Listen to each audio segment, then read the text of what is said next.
Oi, meus amores do quinto ano! Começamos mais uma segunda-feira e vamos trabalhar hoje o nosso conteúdo de história, que começamos a falar sobre ele na aula anterior, sobre as greves que aconteciam lá no século XX, né? No finalzinho do século XIX, início do século XX, que era o momento em que as empresas estavam no auge, né, as indústrias, na verdade, e aí existia uma grande produção de vários produtos, como chapéus, bebidas, produtos domésticos, né, que eram utilizados nas casas, entre várias outras coisas que começavam a mudar a dinâmica da vida das pessoas daquela época e mudava também a dinâmica de trabalho.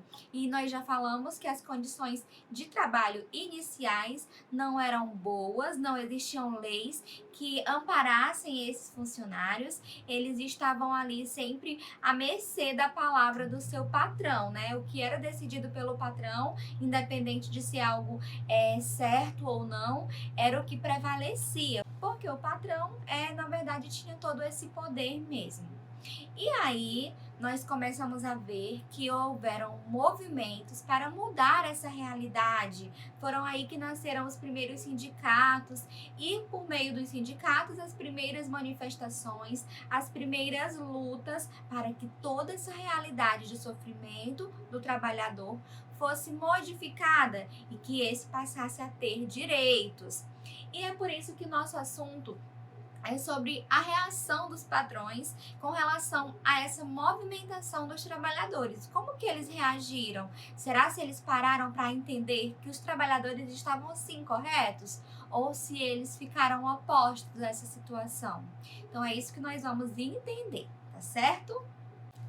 E para começar esse conteúdo, vamos falar sobre a greve trabalhista, que é algo que movimentou toda a dinâmica de trabalho naquela época, né? Porque os funcionários eles começaram a fazer greves para reivindicar os seus direitos.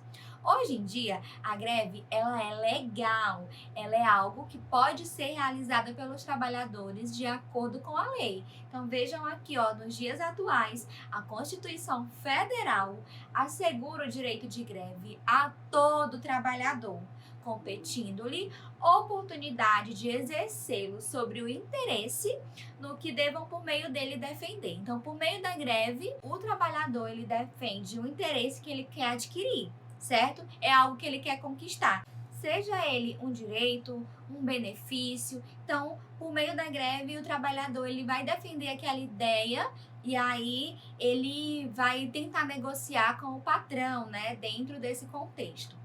E aí, hoje em dia, como eu já falei, essa greve ela é totalmente legal, inclusive na Constituição, os trabalhadores têm amparo para realizá-la. Porém, lá no século XX, essas manifestações eram reprimidas com muita violência. É por isso que agora eu vou colocar aqui na tela essa imagem aí, ó, caso de polícia, porque era dessa maneira que as greves eram vistas como ato de rebeldia, e aí os patrões, eles tentavam reprimir esses trabalhadores que buscavam melhorias nas condições de trabalho, e para isso a polícia agia com muita violência para que as pessoas terminassem essa greve, para que as pessoas não fizessem, né, aquele movimento. Então a polícia é quem agia nesse cenário. E aí utilizava de muita violência e muitos desses funcionários que trabalhavam nas indústrias, eles eram deportados, porque como nós já sabemos, a maioria deles não eram brasileiros, né? Eles eram estrangeiros que vinham de diversas partes do mundo para poder procurar aqui no Brasil melhorias de vida, condições de trabalho, entre outros motivos. E aí, esses funcionários que reivindicavam, que não ficavam calados, eles eram até mesmo deportados, ou seja, eram expulsos do Brasil e não poderiam mais voltar. Outra manobra que os patrões começaram a fazer para tentar acabar com essas greves eram as demissões, né? Os funcionários que lutavam pelos seus direitos eram demitidos dos seus trabalhos, perdiam o emprego. E como eu já falei para vocês, nesse tempo não existia a regra, né, de que se o funcionário for demitido sem justa causa, ele tem os seus direitos garantidos, ele tem o direito de receber um valor, de ser indenizado por isso. Naquela época não tinha essa lei ainda. Então, o funcionário era demitido sem receber direito nenhum pela sua prestação de serviços. Os patrões também organizavam listas negras com o nome de funcionários, né? Os nomes dos funcionários que eram considerados perigosos, ou seja, aqueles funcionários que eram engajados na luta por seus direitos, porque eles não pediam nada de exigência, né? Nada diferente daquilo que nós temos hoje. Eles pediam justamente muitos dos direitos que hoje nós que somos trabalhadores temos, como férias remuneradas, descanso semanal, entre algumas condições de segurança de trabalho que é necessário ter. Então, tudo que eles pediam eram coisas que eles deveriam sim ter no seu trabalho, porém não tinham. Então, eles eram perseguidos pelos patrões. E aí essas listas negras eram criadas, e aí esse funcionário não conseguia emprego mais em lugar nenhum, porque eles faziam a lista, né, dos funcionários considerados perigosos e eram passados para os outros patrões, para os outros proprietários de indústrias, e esse funcionário ficava sem conseguir emprego, justamente porque tudo que ele queria era melhoria na situação, na condição de trabalho da época. E então, de tanto pressionarem os patrões, né, alguns trabalhadores conseguiram algumas melhorias de trabalho. Porém, não era bem como esperado. Acompanhem aqui. Quando o conflito com os empregados se tornava insustentável, né, quando o patrão não aguentava mais tudo aquilo, alguns patrões resolviam fazer acordos com os trabalhadores. Ok, ponto positivo. Isso significa que o patrão queria negociar, né, queria buscar uma solução para aquela situação. Porém, em alguns casos, eles não cumpriam com o que haviam prometido. E isso era muito difícil, porque o patrão prometia, tá bom, eu vou garantir esse seu direito. E aí acabava a greve. Mas na hora de retornar para o trabalho, as coisas continuavam do mesmo jeito. Mas, mesmo com essas dificuldades, aos poucos, alguns direitos eram conquistados. Então, foi um processo lento, foi algo que foi acontecendo gradativamente, porém que aos pouquinhos os funcionários, os trabalhadores, iam conseguindo ali organizar um ambiente de trabalho mais sustentável, né? Um ambiente de trabalho em que eles pudessem exercer o seu trabalho com segurança, com alguns direitos garantidos. E então, somente com a Constituição de 1934, que esses direitos eles foram legalizados por lei, não é? Eles foram compondo essa Constituição. E aí, por meio dessa Constituição, foram garantidos salário mínimo, porque antes os patrões eles pagavam o que eles achavam que deveriam, né? E aí isso foi modificado, o salário mínimo passou a ser estabelecido. Então, em todo lugar tinha um salário mínimo que o patrão deveria pagar, né? Um valor mínimo que a partir daquele valor deveria ser pago.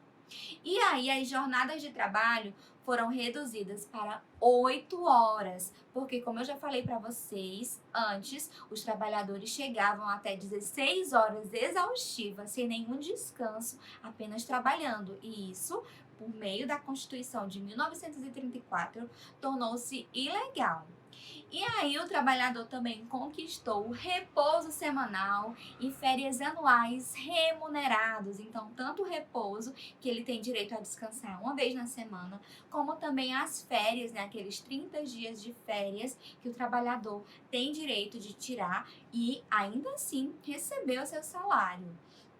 E aí também foi conquistada a indenização por demissões sem justa causa. Então, ele tem o direito de receber um valor em dinheiro quando é demitido sem justa causa. E também adquiriu-se o direito de funcionamento autônomo dos sindicatos, né? Os sindicatos eles foram permitidos e ganharam mais autonomia. Então, todos esses direitos foram adquiridos por meio de muitas lutas. E então tenho aqui para vocês essa imagem que no livro pede para que você analise, inclusive é feito algumas perguntas com relação a essa imagem.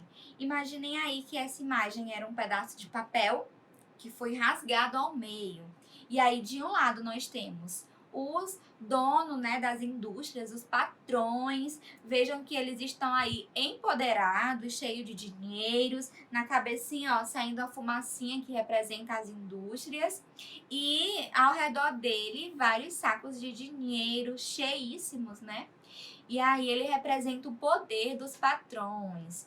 Já do outro lado, nós temos em tamanho reduzido vários operários, vários trabalhadores que já mostra que eles são inferiores a esses patrões, porque eles eram reprimidos, né? Então vejam o tamanho, olha a diferença do tamanho do patrão para o tamanho dos operários. Porém, eles são muitos, né? Então vejam que na imagem a gente tem um patrão apenas. E na outra, né, no outro pedaço de papel que foi rasgado, nós já temos aí vários trabalhadores com placas. Isso significa que eles estão manifestando, eles estão reivindicando os seus direitos. Vejam só, greve já. Então, essa greve, ela representa a luta também, porque por mais que fosse difícil, né, por mais que entrasse a polícia para agredir esses trabalhadores, mesmo assim, eles não desistiam de lutar pelos seus direitos. Então, essa imagem mostra dois opostos.